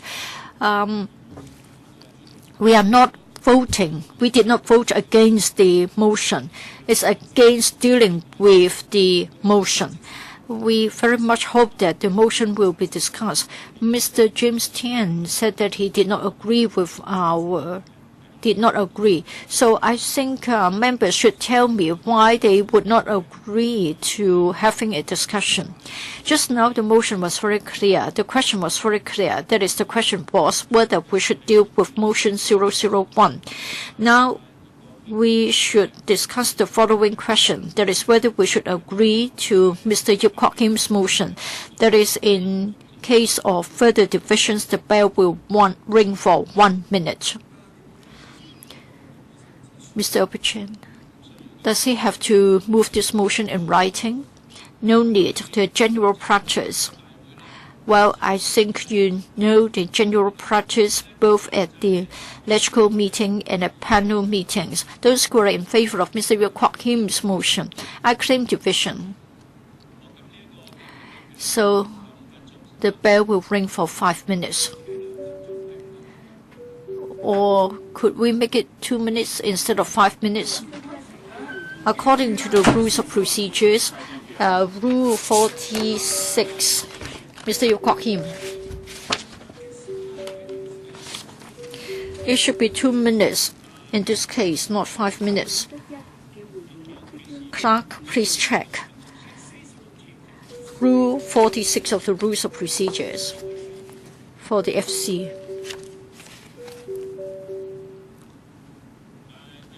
Sorry. Members who are in the public gallery, I really cannot refrain from taking action. So really, please try to tie in with our meeting. Yes, you're correct. It's 2 minutes. So 2 minutes. So I'll see whether members would like to reduce that to 1 minute. For PWSC meetings, when a member moves a motion before reducing the voting time, the division bell will ring for 5 minutes initially. And if Mr. Ip's motion is passed, then we can reduce the time.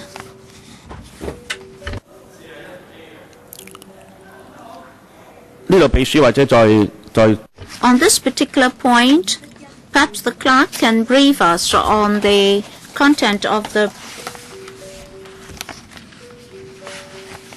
motion. That is, for a division, for how long should the division bell ring?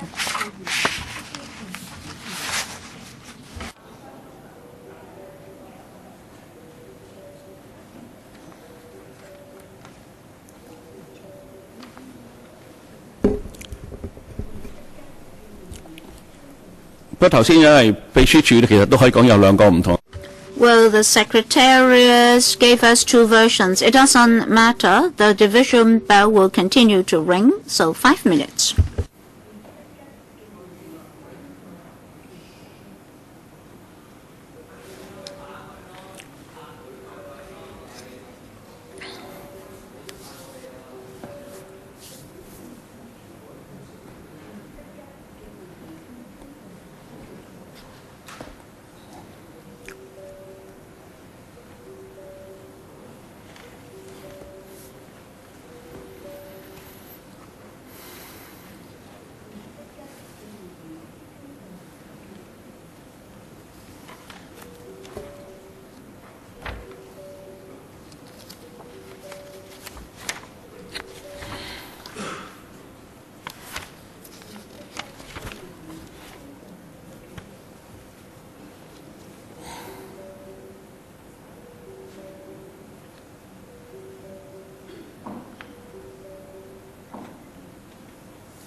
Voting begins.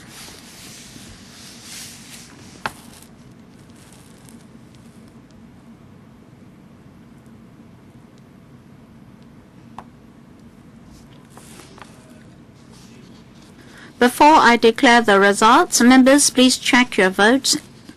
Voting is now closed. Display voting results. Voting results, 29 present, 22 for, 6 against. I declare that the majority of members support the motion. That means future division bells will ring for 1 minute. I now also announce that the meeting will be extended to 10:45 a.m. Andy, would you please explain to us why we had two different versions from the Secretariat? 2 minutes or 5 minutes? It's necessary to do so for future reference. Very quick. Thank you, Mr. Chairman. The relevant procedures 40 and 40A of the PWSC are like this. Originally, when we moved into this new complex, the division bell should ring for 2 minutes, but afterwards that was changed to 5 minutes. If members refer to the note at the bottom of the page, he'll see the rule. Well, that's the reason. That's why we apparently have two different versions. That's why we need to have a clarification. We now proceed to handle motion 2. The motion is that this committee agrees to handle Mr. Gary Fan's motion in accordance with Rule 32A of the Rules of Procedure. So, we'll now take a vote. The division bell will ring for 1 minute. Motion 0002. Motion number 2. Can I read? Yes. In accordance with the Rules of Procedure, Rule 32A of the PWSC meeting, I move, and seconded by Mr. Albert Chan, that the government must first properly resolve the odor problem in the vicinity of landfills before extending Southeast NT landfill. Mr. James Tan, in my opinion, even if the odor problem is solved without support from the local residents, the Liberal Party will still oppose the government's proposal. I would like to know Mr. Gary Fan's views. Well, this is discussion time unless there's a point of order. Let's take a vote. Sorry, the speaker's not coming through. Voting begins. Please press your buttons.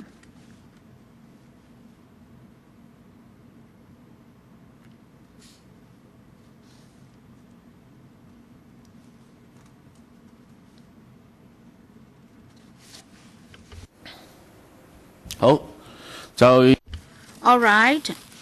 Before I announce the voting results, members, please check your votes. Voting is now closed. Display voting results. 28 present, 9 for, 18 against, no abstention. I think the majority of the members present oppose the motion. The motion is negatived. Now let's proceed to motion 0003. Again, it's moved by Mr. Gary Fan. I'll put the motion to the vote. This committee agrees to handle Mr. Gary Fan's motion in accordance with Rule 32A of the Rules of Procedure of the PWSC. I claim a division, Mr. Chairman. All right, the division bell will ring for 1 minute. Let me read. In accordance with Rule 32A of the Rules of Procedure of the PWSC, I move that the government should be urged to complete the study on the economic relief for residents living in the vicinity of the landfill before extending Southeast NT landfill. Well, if this is to be recorded in the minutes, I have to respond to his remarks. Mr. Chairman, I'm speaking on motion 0003.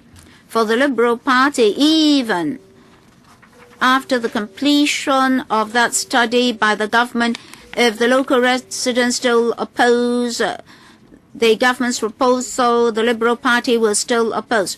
Well, this is the voting time. Well, if we do not express our opinion on the motion, how can we make a decision and take a vote?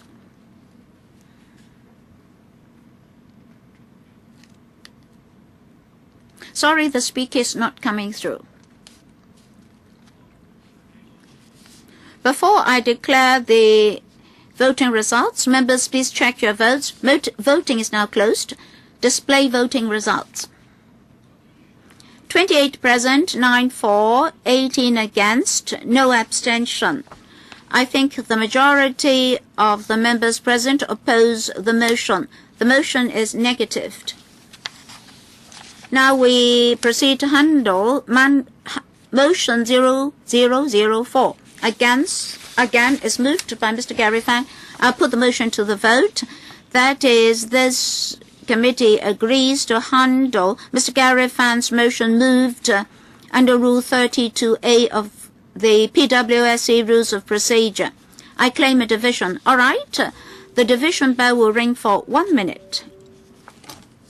Mr. Chairman, can I read the motion?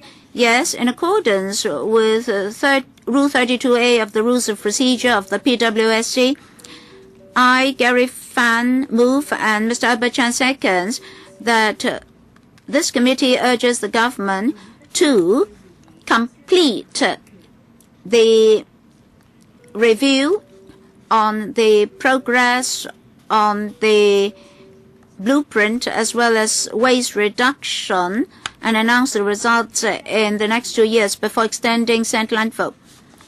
Well, I have to respond to Mr. James Tan's remarks. Today, I'm moving this motion to oppose the government's move to endlessly extend the St. Landfills, and I'm sitting here. I have to oppose that proposal from the government. I also oppose that proposal.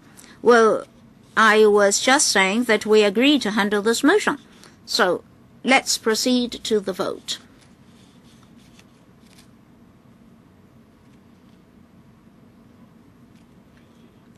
Before I declare the voting results, members, please check your votes. Voting is now closed. Display voting results. 28 present, 9 for, 18 against, no abstention. I think the majority of the members present oppose the motion. The motion is negatived. Now we proceed to handle motion 0005. Well, who would like to speak? Mr. To. I oppose the handling of this motion. Well, the motion is whether or not members agree to handle the motion. Oh, yes, precisely. I oppose the handling of the motion. Oh, yes. I now put the motion to the vote. This committee agrees to handle Mr. Gary Fan's motion moved under Rule 32A, which is motion 0005. Mr. Gary Fan, I claim a division. Would you please read out the motion? In accordance with Rule 32A of the PWSC Rules of Procedure, I, Gary Fan, and Albert Chan seconds the following motion. This committee urges the government formulate a time frame for the eco-productivity responsibility system first before extending Southeast New Territories landfill. Well, this is not the speaking time. We're speaking on whether or not to discuss this. Dr. Elizabeth Quat, Mr. Chairman, you only allow Mr. Gary Fan to read out his motion. You should not allow other members to speak. I already said that this is not the speaking time on the motion. This is to discuss and decide on whether or not we agree to handle his motion. I already said that. All right, we now proceed to the vote. Please press your buttons. Before I declare the voting results, members, please check your votes. Voting is now closed. Display voting results. 28 present, 9 for, 18 against, no abstention. I think the majority of the members present oppose the motion. The motion is negatived.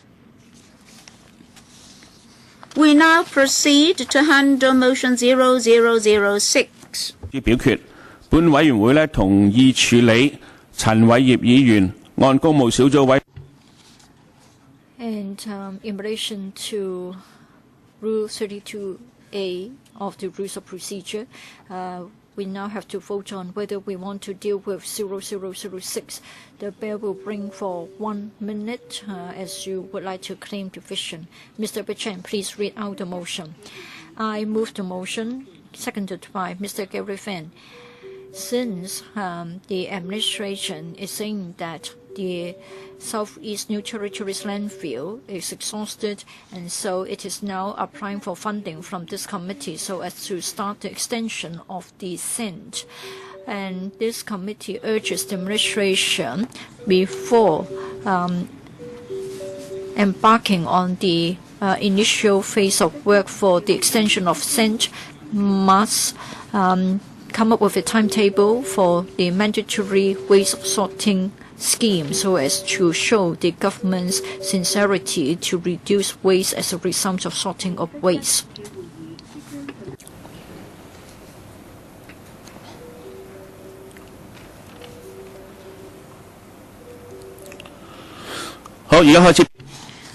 Voting begins.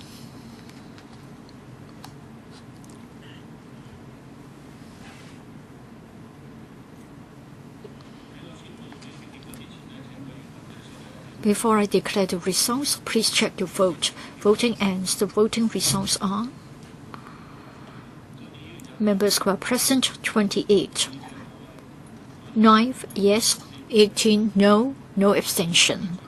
I think the majority of members who voted are against the motion, so the motion has been negatived.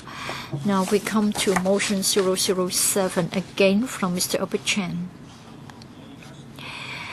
I would like to put the question to you, and that is, this committee agrees to deal with Mr. Albert Chan's motion moved under 32A of the Rules of Procedure of this committee. Mr. Gary Fan claims division. Mr. Chairman, I claim a division. The bell will ring for 1 minute.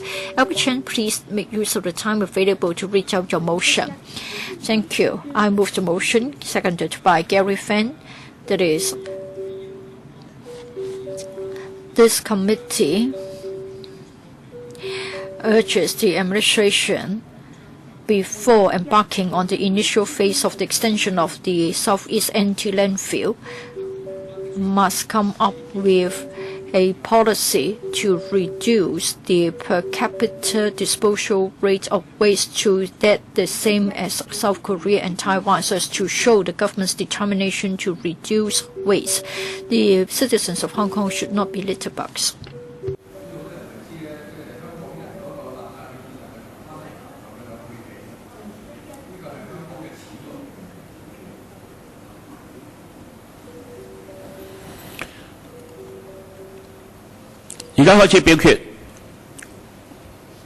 We now proceed to vote.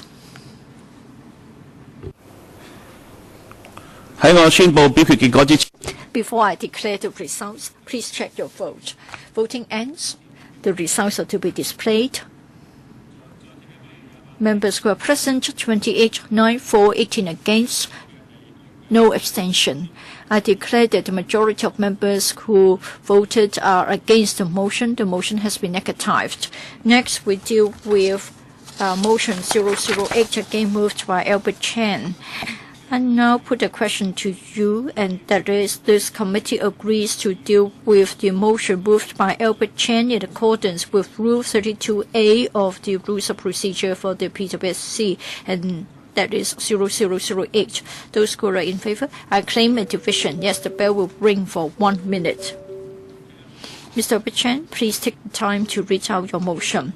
I move the motion, seconded by Mr. Gary Fan. This committee urges the administration, before embarking on the initial works of the extension of the Southeast NT landfill, must come up with an increase of the charging rate. That is currently, the rate is $125 per metric ton. It should be enhanced to $250 so as to deal with the construction waste, which contains not more than 50% of inert material by volume, so as to show the determination of the government to reduce construction waste. You mustn't suppress my right to speak. Don't shout, those in the public area. Voting begins.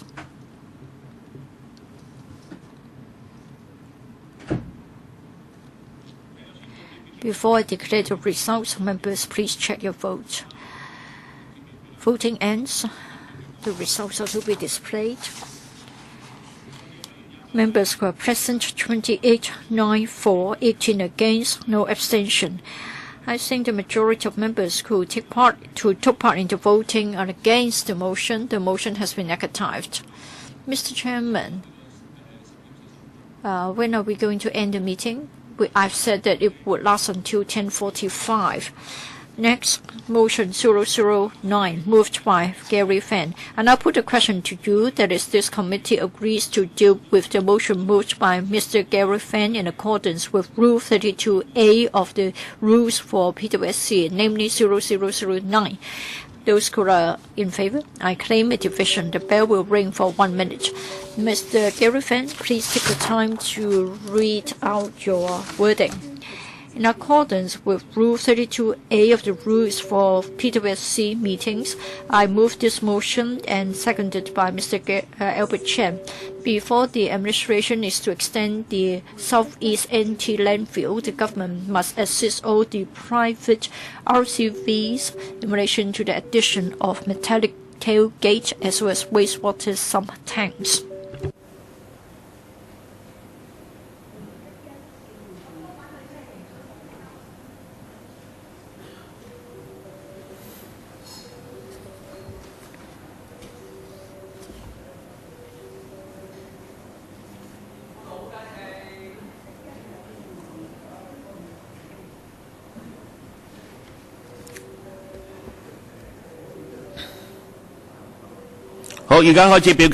Voting begins.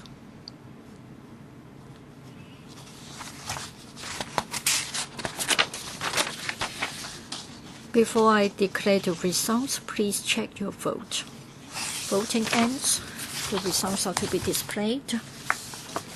Members who are present, 28, 9 for, 18 against, no abstention.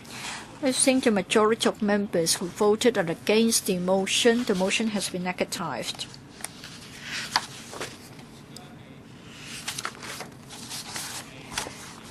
We now deal with the 10th motion, 0010, again moved by Gary Fan. I now put a question to you, and that is, this committee agrees to deal with the motion moved by Gary Fan under Rule 32A of the rules for PWSC meetings. Gary Fan. Mr. Chairman, I claim a division. The bell will ring for 1 minute. Gary Fan, please read out the motion. Thank you, Mr. Chairman. In accordance with Rule 32A of the rules for PWSC meetings, I, Gary Fan, moved and seconded by Albert Chen that the government must properly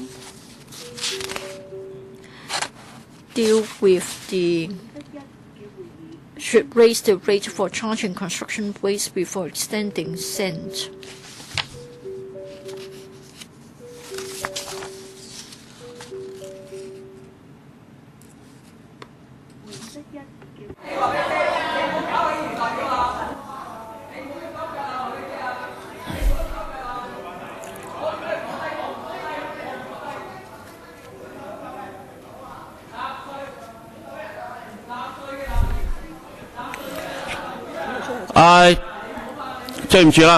Sorry. For those who are disturbing the meeting, I think I must act in accordance with our rules, and then the staff must take away those who are causing the commotion. Now the time is up. Please vote on the motion.